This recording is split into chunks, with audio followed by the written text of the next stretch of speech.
So really budget is managing your spending. That's really all it is. It comes down to budgeting your spending. But what I like to do is a lot of people think of the budget as being a straitjacket or a restriction. I can't spend but X amount of dollars, or the budget's trying to limit my spending. I want to try to flip this around and approach it from the standpoint that if you do this correctly, your budget should help you so you can spend more money on things you like and enjoy and less money on some things you don't like or don't enjoy as much.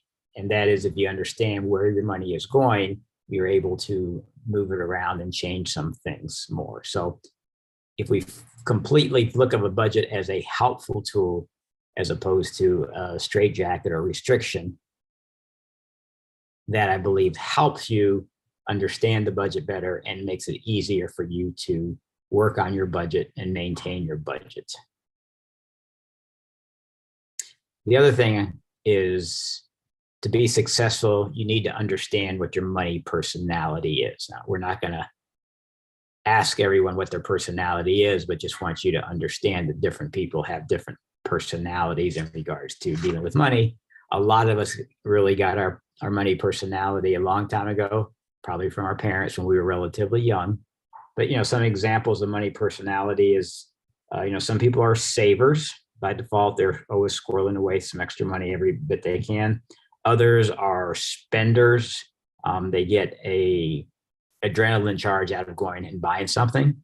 And they're usually spending on a regular basis. Others are debtors.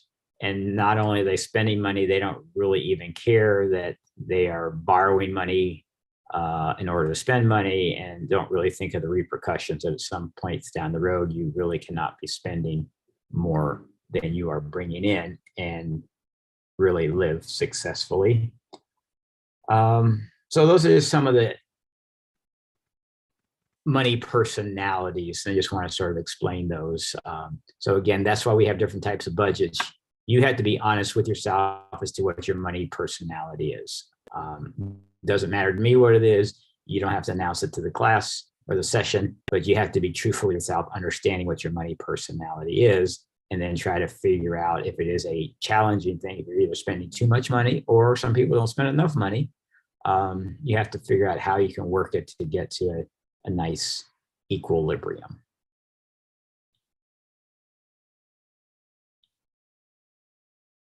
So let's talk about creating a budget. So there's what I would propose to you are three principles in setting or creating a budget. The first one is you must set realistic goals. If you know you're spending $500 a month on groceries right now, and you start a budget and you write down $300 for groceries, just because you write down $300, your spending is not going to go down from the $500. You'll never reach that budget. Now, if you're spending $500 and you've set a goal of $450, and you set down some goals that you're going to do, such as you're going to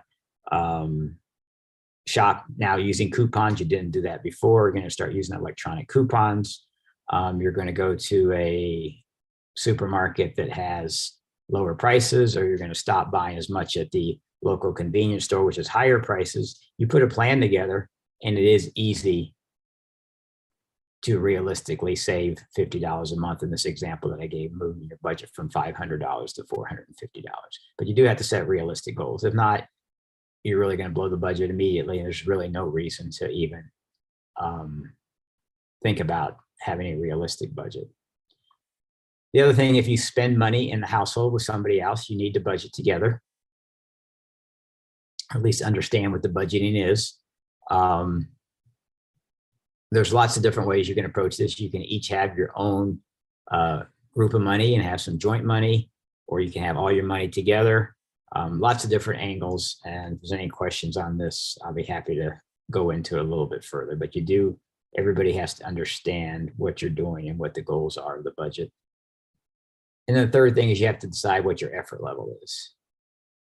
If you do things electronically, you can probably spend less than 15 minutes a month working on your budget.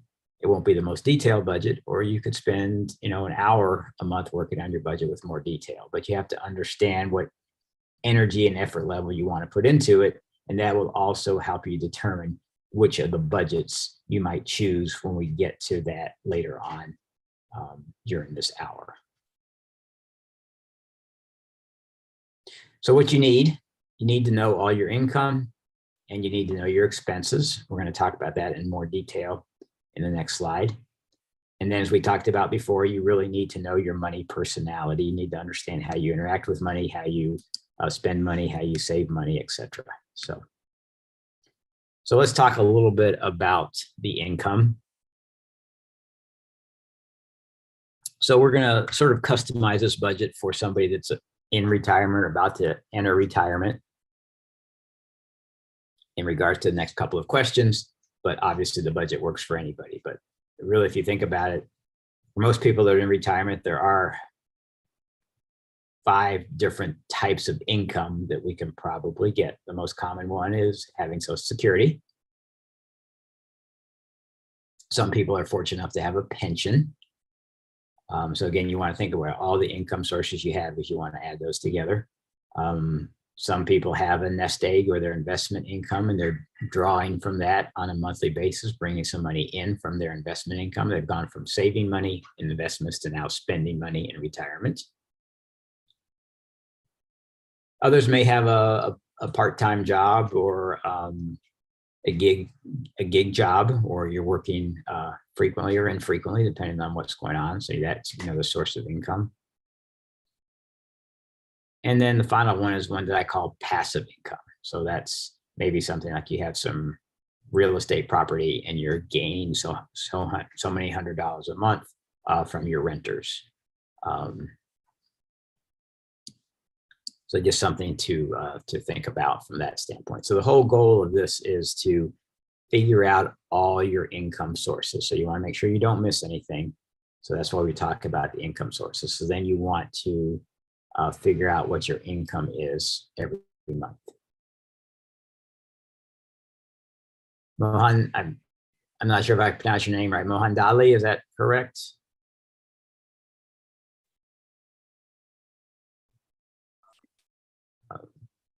Yes, sorry, I'm still struggling with the interface. Okay. I just managed to unmute. Okay, that's fine. So thanks for joining us. We're also on live stream, but please feel free to ask questions as we go. Thank you. You can just keep yourself unmuted. That's fine, unless you're going to be talking in the background to somebody else, and you can just. Yes, there's some background. Okay. All right. So we're just talking about what you need to create a budget. So we just talked about the income. You want to make sure you understand where all your income is coming from on a monthly basis. And then the next thing is understanding where your expenses are. And you want to break those into a monthly basis.